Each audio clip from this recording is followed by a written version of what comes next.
मैं भारत को भारतीयता की मान्यता के आधार पर फिर से खड़ा करना चाहता हूं, उस काम में लगा हूं।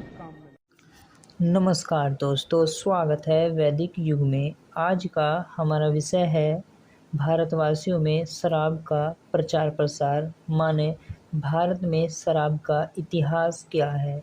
शराब माने अल्कोहल। कुछ लोग इसे मदिरा कहते हैं तो सनातन धर्म को बदनाम करने के लिए कुछ लोग इसे सोमरस से जोड़ देते हैं, जबकि सोमरस और मदिरा दोनों भिन्न भिन्न चीज़ें हैं। तो शुरू करते हैं दोस्तों। भारतवासियों ने सबसे पहले शराब कब पी, तो इसके विषय में दस्तावेज खोजने पर महामना स्वदेशी के प्रखर प्रवक्ता, आयुर्वेद विशेषज्ञ, महान समाज सुधारक, महान समाज सेवी, महान गोभक्त, विदेशी कंपनियों के महाकाल, महान इतिहासकार, महामानव गुरुदेव श्री राजीव दीक्षित जी कहते हैं कि सन 1760 ईस्वी से पहले भारत में कभी कोई शराब पी ही नहीं गई और ना ही शराब का कोई अड्डा था। पहली बार कलकत्ता में अंग्रेजी दुकान पर शराब बिकी, जिसे रॉबर्ट क्लाइव नाम के एक अंग्रेज अधिकारी ने स्थापित कराया था। जब ईस्ट इंडिया कंपनी का राज चलता था तो कानून बनवाया गया और लाइसेंस दिया गया दुकान को शराब बेचने के लिए। शराब सबसे पहले मुफ्त में बांटी गई ताकि लोग अधिक से अधिक मात्रा में पी सकें, और उसने बोर्ड पर लिखवा दिया और बांग्ला भाषा में लिखवाया कि यहाँ मुफ्त में शराब मिलती है, आइए पीजिए और आनंद लीजिए। अंग्रेज़ों ने तो शराब पीने का कानून ही बना दिया था। अब मैं कानून के बारे में कुछ बात करूँगा दोस्तों, तो अम्बेडकरवादियों को थोड़ी मिर्च लग जाएगी।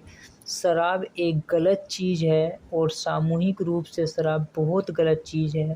सरकार की बहुत सारी आमदनी आज शराब से हो रही है, लेकिन अंबेडकर के कानून में भी, उसके संविधान में भी, उसकी कलम में भी इतना दम नहीं था जो शराब को पूर्ण रूप से बैन कर सके। मोरारजी देसाई की सरकार आई, उन्होंने शराब को गुजरात में पूर्ण रूप से बैन कर दिया। तो हम कह सकते हैं कि मोरारजी देसाई की सरकार में, मोरारजी देसाई की कलम में अंबेडकर की कलम से कहीं ज़्यादा दम था, जो भारत की संस्कृति, भारत की सभ्यता, भारत की अस्मिता को अच्छे से समझ सकते थे। उन्होंने शराब पूर्ण रूप से बैन करा दी।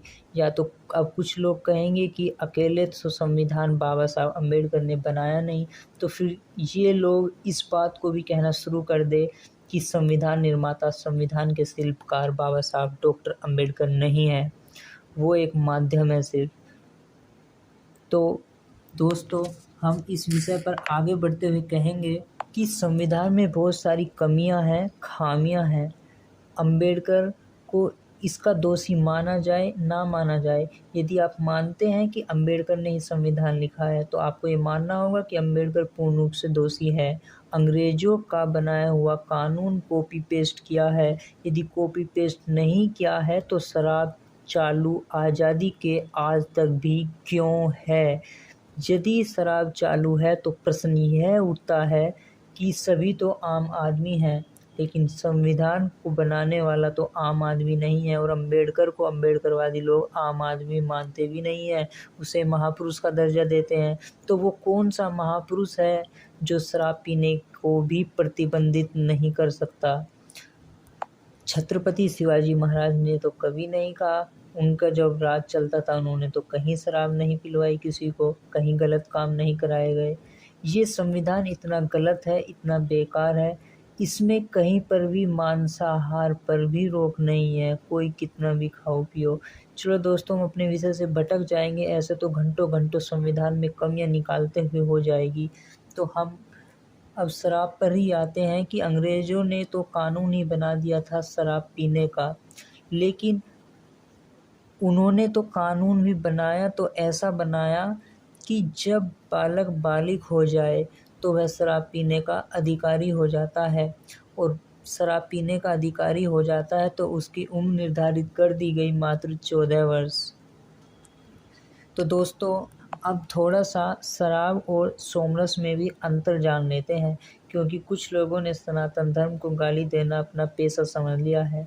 जो सोमरस होता है वो आयुर्वेद की एक औषधि है जो पित्त को शांत करता है।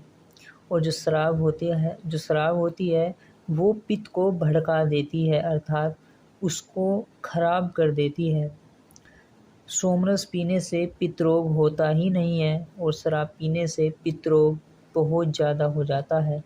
इसको एक उदाहरण से गुरुदेव श्री राजीव दीक्षित जी ने समझाया था कि शराब और सोमरस का एक मूल रूप उदाहरण आप ये समझ लीजिए कि सोमरस एक शिकंजी की तरह है जिसे सब लोग पी सकते हैं, और शराब एक नींबू का रस है जिसे हर व्यक्ति नहीं पी सकता, जो टिपिकल कंडीशन में ही पी जा सकती है। तो सोमरस और शराब में इतना ही अंतर है जितना धरती और आसमान में होता है। लेकिन सनातन धर्म को बदनाम करने की कसम खा चुके लोगों ने यह ठान रखा है कि हर बात को गलत रूप से प्रदर्शित करना है, सनातन धर्म को बर्बाद करना है। दोस्तों, सन 1813 का नया चार्टर एक्ट फिर आया था जब, तो भारतवासियों के लिए ये केवल आर्थिक दृष्टि से ही हानिकारक साबित नहीं हुआ। आर्थिक दृष्टि से तो हुआ ही हुआ, यह नैतिक दृष्टि से भी बहुत हानिकारक हुआ, क्योंकि भारतीय जीवन की सरलता और शुद्धता को भंग करने के लिए और धन को इकट्ठा करने वाले अंग्रेज व्यापारियों को अपना ही दिखाई देता था। सन 1832 की पार्लियामेंट कमेटी के सामने जो गवाह पेश हुए उनमें से एक मिस्टर ब्रेकन ने अपने बयान में खुश होकर कहा, दोस्तों, शराब सबसे पहले 1760 में पी गई, 1813 में इसका कुछ कानून बनाया गया, मतलब कि 1760 से धीरे धीरे चलकर ये 1813 तक आई। और इसका जो दस्तावेज का प्रमाण मिलता है कि मिस्टर ब्रेकन क्या कहता है 1832 की पार्लियामेंट कमेटी के सामने, ये वो है जो अब मैं कहने जा रहा हूँ। मिस्टर ब्रेकन सन 1832 में अपनी डायरी में लिखता है, अब कलकत्ता में उन हिंदुस्तानियों के अंदर जो शराब पर खर्च कर सकते हैं, तरह तरह की शराबें बहुत बड़ी मात्रा में खपती है। ये बात मिस्टर ब्रेकन कह रहा है।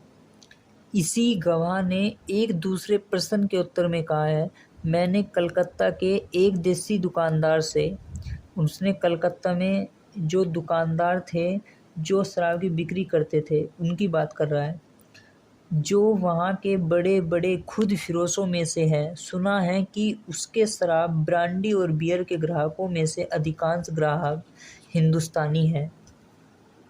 इस गवाह से पूछा गया कि हिंदुस्तानियों की कौन सी शराब सबसे ज़्यादा पसंद है, हिंदुस्तानी लोग कौन सी शराब सबसे ज़्यादा पीते हैं, तो मिस्टर ब्रेकन कहता है शैंपेन नाम की एक शराब होती है दोस्तों, उस समय में कहता है कि शैंपेन सबसे ज़्यादा पीते हैं। फिर पूछा गया कि क्या हिंदुस्तानी लोग पहले बिल्कुल शराब नहीं पीते थे, तो वह जवाब देता है, मैं समझता हूँ कि बहुत ही कम पीते थे, ना के समान पीते थे। फिर पूछा गया क्या शराब पीना उनके धर्म के विरुद्ध नहीं है, जवाब दिया, मुझे मालूम नहीं है कि उनके धर्म के विरुद्ध है अथवा धर्म के विरुद्ध नहीं है, किंतु उनकी आदतों के विरुद्ध अवश्य है। वे खुले तौर पर शराब नहीं पीते, किंतु जब कभी पीते हैं तो उनका पीना धर्म के विरुद्ध हो या ना हो, उनके यहाँ के सामाजिक रिवाज के विरुद्ध अवश्य होता है। दूसरे अंग्रेज गवाहों ने भी बड़े हर्ष के साथ, बड़ी प्रसन्नता के साथ बयान किया कि यूरोपियनों के संसर्ग से भारतवासियों में शराब पीने की आदत और यूरोप के ऐशोआराम के और अन्य दिखावटी सामान खरीदने की आदत बढ़ती जा रही है, जिससे अंग्रेजी व्यापार को स्पष्ट लाभ है। निसंदेह भारतीयों के चरित्र भ्रष्ट करने में उस समय के विदेशी व्यापारी शासकों का स्पष्ट लाभ था। दोस्तों, इस वीडियो को हम यहीं पर समाप्त करते हैं। आते हैं ऐसे ही अच्छी वीडियो के साथ, तब तक के लिए नमस्कार।